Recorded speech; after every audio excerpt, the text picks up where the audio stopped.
E aí, pessoal, eu sou Marcelo Paiva, tô falando aqui com vocês pelo Projeto Sala e hoje a gente vai falar desse filme incrível, tá sim presente no top 3 melhores filmes do ano de 2023. Com certeza você deve estar vendo algum barulho na sua rede social falando dos Assassinos da Lua das Flores. O último filme de Scorsese com Leonardo DiCaprio, Robert De Niro e com essa incrível atriz que é a Lily Gladstone. O filme é baseado em fatos reais, é um filme difícil, né? Você tem que estar bastante preparado psicologicamente e também fisicamente, porque é um filme que dura 3 horas e meia, então vá preparado para o cinema.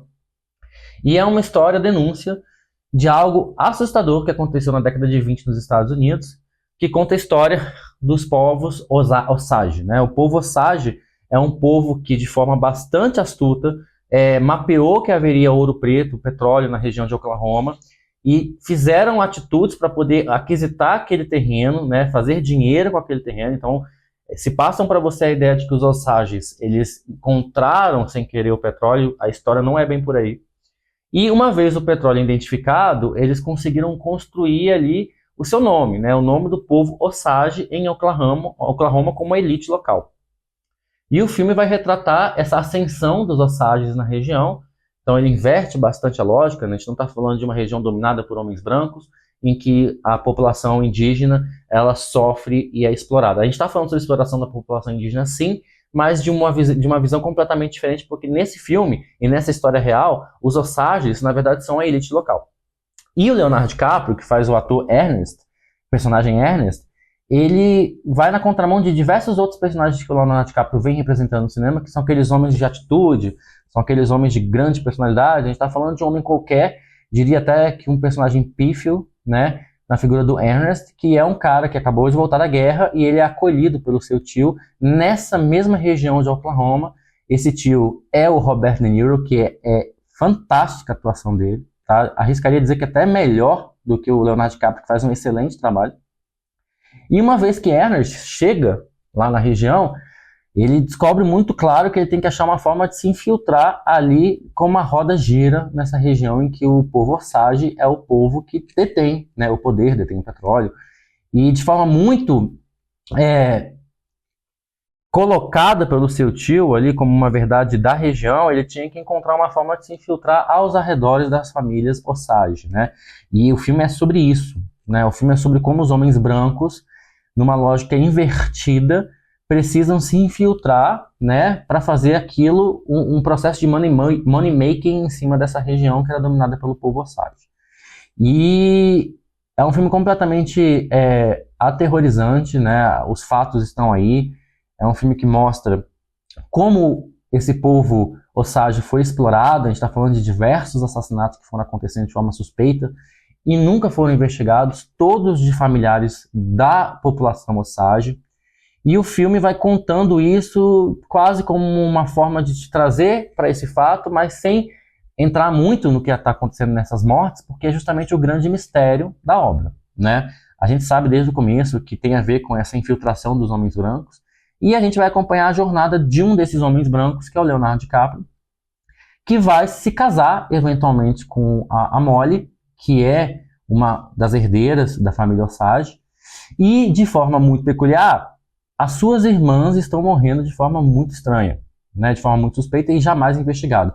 Ao longo do filme, os próprios Osages vão tentando denunciar esses crimes, né, e muitas coisas acontecem com esses investigadores. A gente também está falando de uma época que a FBI está se estruturando, né, como Polícia Federal, e ao longo do filme, os Osages vão trazendo investigadores para poder, de fato, identificar quem é o assassino do seu povo, e sempre vai acontecer uma dessas duas coisas, né? Ou esse investigador acaba escorraçado, assassinado, agredido, ou ele é corrompido por esse sistema que é enorme, né? Esse sistema de exploração dos homens brancos na população Osage envolveu de todos ao mesmo tempo, né? Envolveu tanto os homens que se casavam com as filhas Osage, quanto aos diversos homens estabelecidos naquela região. A gente está falando, inclusive, de violência médica, tá? Porque a família da Molly sofria de diabetes.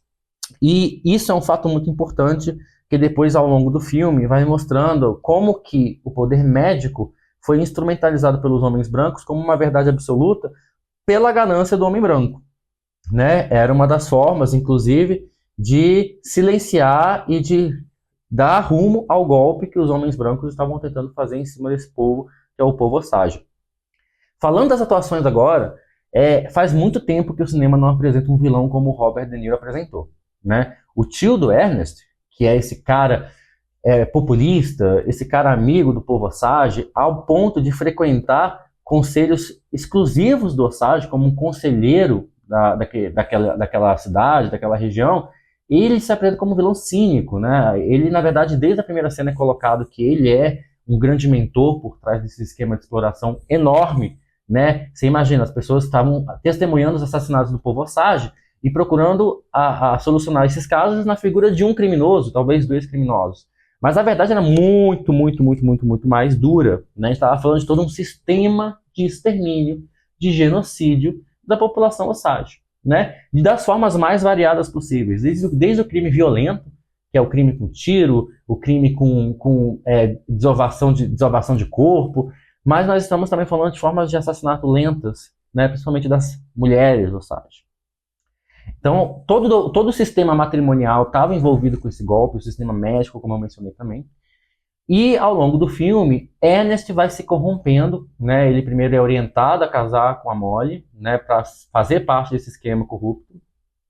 E, ao mesmo tempo, ele vai se afeiçoando pela Molly, que é interpretada pela Lily Gladstone de uma forma nunca vista, assim, né? Se você parar para pensar, ela tem muitas camadas ali tendo que ser representadas ao longo do filme, que é de uma mulher muito forte, né? Afinal, ela vem de toda uma tradição Osage, com tudo o que se espera de uma mulher Osage, assistindo a morte violenta da sua família, dos seus amigos, e também apaixonada por um homem branco, que em determinado momento os Osages começam, e de forma muito oportuna, rejeitar esses homens nas suas vidas.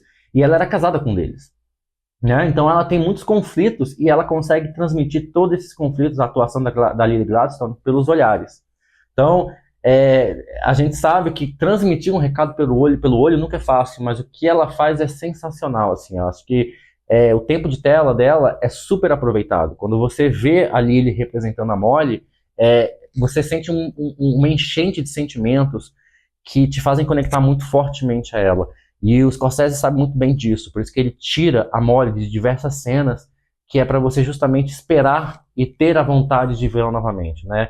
Isso é uma técnica muito interessante, assim, a Lily Gladstone entrega uma personagem, talvez a grande personagem do ano, é uma personagem biográfica, e é uma personagem muito regida pelo conflito de estar apaixonada pelo seu algoz, né? E que tem sim consciência de que ele é um algoz, mas o amor está em conflito ali com o sentimento de vingança, com o sentimento de injustiça, com o sentimento de vítima, né? Ela é uma das maiores vítimas dessa história.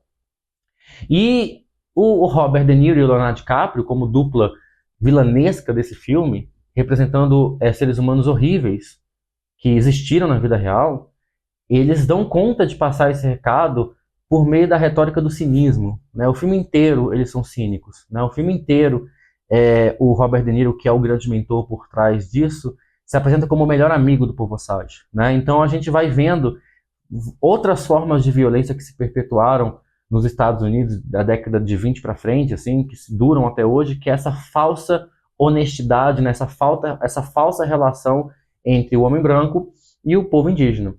Então é um filme que é nada trivial, é um filme extremamente forte, é um filme muito bem representado, em termos de fotografia impecável, em termos de trilha sonora impecável. Existe uma trilha sonora perene no filme, ao longo do filme inteiro, que vai trazendo esse sentimento de repulsa, esse sentimento de revolta. Então, é tudo extremamente pensado para que a gente possa, de fato, sentar e ouvir a história do povo Osage, né? Esse filme é sobre o povo Osage. Esse filme não é sobre o Ernest, esse filme não é sobre os homens brancos. Esse filme é sobre o povo Osage. E o que eu acho mais lindo na história é de que, na verdade, essa verdade, mesmo sendo escondida o tempo inteiro, até hoje, ela foi levada de geração para geração como denúncia, e hoje chega ao cinema, chega na sua casa, chega na minha casa, a oportunidade de dar voz a esse povo que foi massacrado, que foi exterminado, né, por essa invasão cínica do homem branco, se aproveitando da bonança, desse povo que encontrou petróleo em Oklahoma. Então, assistem esse filme, comentem aqui o que vocês acharam e pode ter certeza que se não levar o Oscar de melhor filme, vai dar o Oscar de melhor atriz para Lily Gladstone. E super merecido. É isso, galera. Beijo, nos vemos no próximo vídeo.